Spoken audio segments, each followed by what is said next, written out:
everybody, my name is Jeannie, and today I was going to do a little video on my full body silicone doll Ella. And Ella is, like I said, full body silicone, and she was sculpted and poured, painted and rooted by Jennie Lee. She is very special to me. I got her about a month and a half ago, I guess, maybe almost 2 months ago. And every day that I come down, I look at her and I'm in amazement that she's actually mine. And I tell Jennie that all the time, and I really do mean it. Like, I feel really, really lucky to have her. And that like honeymoon phase that you go through of excitement has never gone away with her. And it's because she's absolutely incredible. So I was going to show you just a little bit about her, and a lot of people that I've read, like their posts online, and these groups have posted that they, are just curious about how silicone dolls move and how they're, they can be very different from the vinyl dolls and their movements, how they feel. And so I thought it would be great to be able to kind of see that. If you can't be in one-on-one in person, then maybe a video would be great for you to be able to see that. So here's Ella. She is absolutely gorgeous. I am a doting mother and I'm proud. But so she's been poured all in one piece. So she has a jointed neck, which means that she doesn't have the ball and joint, which a lot of them do, to give them the ability to turn their heads. She is all one piece, head to toe. Now, that does not limit her, though, from being able to move her head freely, which she can. So Jennie was able to pour her in a way that still allows her to move her head very much and hold a pose. The other thing about Ella that I really, really like is that she has armatures. I have one doll that does not have armatures, and I love her to pieces. So she's the first doll, though, that I've had that has armatures. And I'll tell you what, she's a little bit easier to pose, and she can cuddle a little better just because you can tuck her arms in and it's not kind of like stuck out. So I really like that about her. And the armatures go from her hands all the way up to her shoulders. But they stop at the shoulders, which is awesome because it still gives her that flexibility or kind of like that limpness in her shoulders so that it's not real stiff. You can see like she's definitely got movement up here too. So they stop right here at her shoulders. She does not have any armatures in her legs, which means that they get to flop like that, like a little baby's would. She has adorable little feet. Say hi, Ella. Hi, baby. Oh, she just looks so real. I love her. Okay, so like I said, this little one was done all by Jennie Lee. And she not only is absolutely phenomenal at what she does, making the dolls and painting them, she has incredible rooting talent as well. And that is no different with my little Ella. With the silicone dolls, if maybe you just are learning about the dolls themselves, silicone dolls are a little different than reborns, the vinyl reborns, in the way that they can't seal the inside of the head because it's made of pure silicone. So like your vinyl reborns will have the hair, if it doesn't have painted hair, it has rooted hair, it'll have that hair glued in the head, and so it still could come out. You have to be very gentle and limit hats and whatnot, but being glued, it's a little bit more durable. The silicone dolls, being a solid silicone, is not going to be able to have its hair glued after being rooted, I'm sorry. And so you really have to be careful with these silly babies because you know, if you are real aggressive or, you know, you tend to brush a whole bunch, the hair will eventually come out. So with these little ones, less is more, I guess is what you would say. You know, in the event that you are brushing them, you want to be careful what you brush them with. I chose to use extra soft baby brushes, but then I also got a little toothbrush that is extra soft. And I did this, I saw another artist do this, and I thought, oh, that's a great idea, because what this does is kind of limits the surface area that you're getting all at once.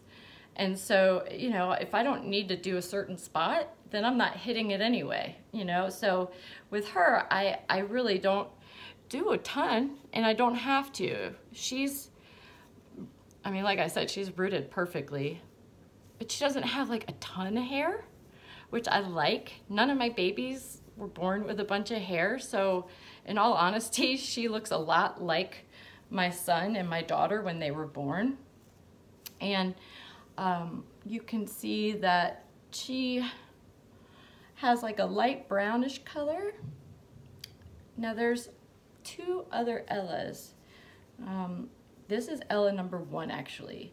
Then the one that sold right before this Ella was a biracial Ella, and she went to a wonderful mommy.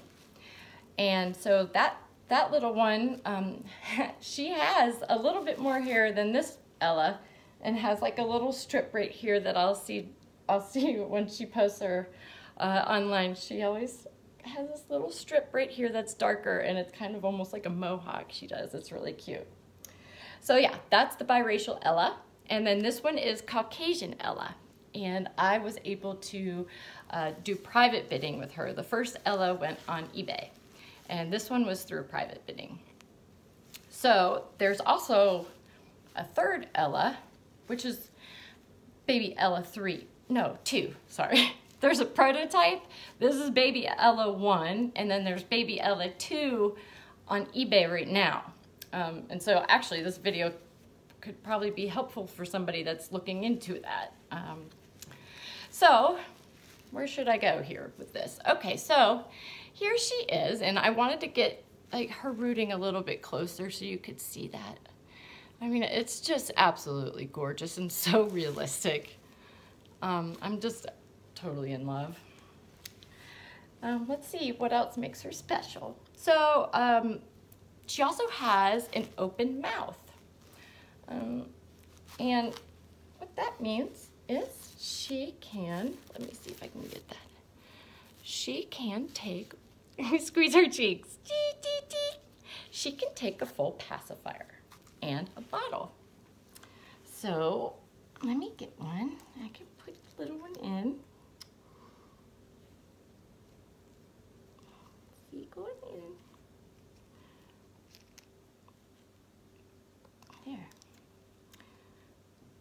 There we go. I don't ever like to jam it in there. So here she is. I should have actually put something on it. Sometimes you can put a little water on it and then it slides right in. So, and here's my baby. Anyway, so she can take a full passy. And I will do that for posing and pictures and whatnot. I don't always keep a pacifier in her mouth. I just am extra cautious, I guess. I do so with the pictures and whatnot, but if she's just hanging out in the house, I don't put one in there just because it's, again, more manipulation to the paint, and I would be scared that, over time it would rub and, deteriorate. But nonetheless, I mean, she's so stinking cute with a Binkadoo. I love it. Now this Ella also has a drink and wet system. And I've only done it once. I'm not really into role playing, and there's absolutely nothing wrong with it. I just don't ever get to do that. And so I really am just always feeding my real kids, and so I don't feed her. But I have done it once just to kind of see what it was like. And so, oh, hi Gizmo. I swear they think she's real. Yeah, so I did it the one time just to kind of see what it was like. And sure enough, I mean, the water went in and the water came out. My daughter thought it was absolutely awesome. So she does have the drink and wet system. It's kind of like the cherry on top of the sundae. I didn't need it necessarily, but it's pretty cool she has one. So yeah, that is my little Ella. I was gonna do another video, and I guess I could try to move her around a little bit, but in my other video, I was gonna do a little bit more about how they can differ from the vinyl reborns, and I was gonna actually do like a side-by-side. But I'm thinking maybe it makes sense to just kind of put her down and then switch the view on my camera and just kind of play with her a little bit so you can see her better.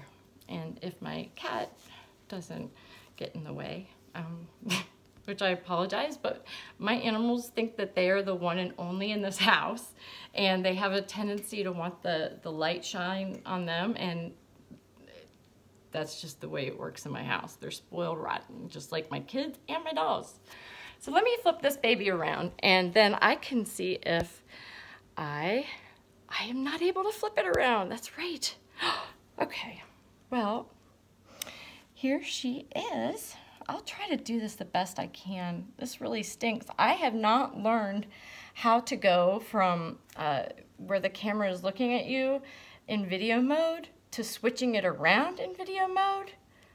If anybody knows how to do that, can you message me or put it down in the comments, because I have never figured that out, and I would love to be able to go back and forth, like be able to show myself and then be able to show her. And I just haven't been able to do that. But here she is, and I'm trying to just kind of show you, oopsie boo boosh, there, a little bit of like what it looks like. Because I'll say this, before I dove into the world of silicones, I was so curious about them. And I didn't know a whole lot. God, this is hard. It's like the opposite of what I'm trying to do. I'm having issues. Sorry. But so when I dove into the world of silicones, I didn't know a whole bunch about them. I started with a preemie, and you know, it was less expensive than the others, and I thought that was a great start. It just kind of broke me into the world to see what they felt like and what their movement was like. And it also kind of verified that I would end up really liking them as much as I did. I didn't want to spend thousands of dollars and then just have the baby kind of sit there. And I knew that if I had the baby here, I would have a really hard time just sending it back. And really there's no reason to do that besides just being able to sell it. There would be no other reason. But I went ahead, and after my preemie size, I was kind of like, I would like to have more of a newborn size. And so then I went and got a partial silicone, which means that it had a cloth body. And I also enjoyed her very much. So I was like, okay, you know what? I'm ready to move on. And then I went and got my first full body silicone newborn size baby. And I absolutely adore him. Still have him. But there's a little belly button. Oh, Ella also came with an umbilical cord that is magnetized and can go on her little belly. And that one was painted by a different artist, and I apologize, I don't know it off the top of my head. But I can look and put the name of her down below. But yeah, she has a cutest little belly button. And she's got different silicone like feeling throughout her her body. But you can see it's kind of like squishy here. And also in her little bum, it's a little bit more squishy there too. So she actually feels a lot like a baby, just with that in itself. So she is anatomically correct. I'm gonna try to do this where I don't show all of her in her mind. But yeah, she is anatomically correct. She does have cute little bumps. I'm going to try to do this without hurting her. I'll just move you over here. There she is. She got a cute little tushy. See that? Cute little tushy wishy. So yeah, then I started just kind of getting different dolls and moving up with the silicones until I was ready to really invest some money. And that's when I went and did a ton of research. And with that came across Jennie Lee, and she had a Luna sculpt out, which was absolutely amazing. And that was a preemie size. But I loved that sculpt so much, I just kind of kept an eye on Jennie Lee's page and saw that she was coming up with an Ella. And at that time, she had created the prototype, which was the biracial, and had listed her on eBay. And I had started to bid, but I saw that I was going to be taken out of that bid, and then it was just going to go really, really high. And I thought, well, maybe this one isn't for me. I'm going to see and keep contact with Jennie Lee and then maybe grab her next one depending on how she would do it. And sure enough, I went through private bidding and I was able to get her. So it was a wonderful opportunity. And if my camera's shaking, I apologize, but I had like shots of espresso this morning. And so I was like, ah! So yeah, I got really lucky to have her, and I'm still shocked that she's mine and that she's here. I feel that way every single day, and I know that the mommy that will get the next Ella is gonna feel the same way. You can't possibly imagine how amazing this baby is. I mean, she looks and she feels, she dresses perfectly because she's a newborn size. Everything about her is just amazing. She literally drinks, she pees, she takes a pacifier. She's great. So I know for sure that the next mommy with the next Ella will be completely happy with her. And this is I apologize, maybe I'll do another video at some point and show you more of her details, but I'm hoping this can give you an idea how this little one moves. The other thing, in her mouth, let me see if I can take this, there you go. In her mouth, she does have the open mouth. I don't know if you can see, but she has a little tongue, and it's very detailed in there. She did a great job with her mouth, so she's just detailed to the point that I'm like totally amazed by this talent. Yeah, there's no doubt that the person who owns the Jennie Lee dolls would be happy, so which is important. All right, guys. Well, you know, if you have any questions or you would maybe think I should do another video on Ella and turn my camera around, I would love to know. I have quite a few dolls and can do some videos of them and give you guys the opportunity to see these dolls somewhat in motion, somewhat in person. You know, God only knows we're spending a lot of money on these babies, anywhere from, you know, a couple hundred to thousands, and it's kind of nice to be able to see how they look and move before you spend all that money. And by the way, when you are in the market to buy, it is really, really important that you do your research, do your homework, look into that artist that's selling that baby, look into the person that might be the owner already, look into that person as much as you can to make sure that you're buying it in a secure way, using methods that are proven to be at least protecting you and the seller. With PayPal goods and services rather than family and friends, you're not going to get coverage on that. But really research, do your homework. It's fun, actually. It's enjoyable because, you know, during that process, you can see all different kinds of dolls. I thoroughly enjoyed it. And it also, you know, made it so that I was comfortable with who I was buying from with all my dolls. And nonetheless, I've actually become friends with a lot of the artists who are absolutely extraordinary. So really do your homework. It's fun and it's important to do. And the other thing is, when you're buying a higher caliber doll and they're this expensive, you know, it's not at all uncommon. If the artist doesn't already have a video, like typically some of your higher priced dolls will have videos done on them. I know that Ella that's on eBay now does. It's a movement video. But if they don't, then, you know, there's nothing wrong with just asking the artist to do a quick clip and show you, you know, just even a minute or two of how that doll moves. Because it's much better to be able to see that before you spend all the money. Otherwise, it's like you spend all the money and boom, oh, you know, there's a regret. And we don't want that. So definitely do your homework and don't hesitate to ask questions. Don't hesitate to ask. It's better to do that, you know, right up front. And it's definitely good to do your homework and really research these people that you're buying from. Unfortunately, I just see so many scams out there. It sucks. So I hope you have enjoyed my video. This is Baby Ella. All right, Baby Ella, say goodbye. Goodbye. Bye, everybody. Let me know if you'd like another video, and I will gladly do one. I'd love to compare the vinyls and silicones if people are interested. Thank you, guys. Bye-bye.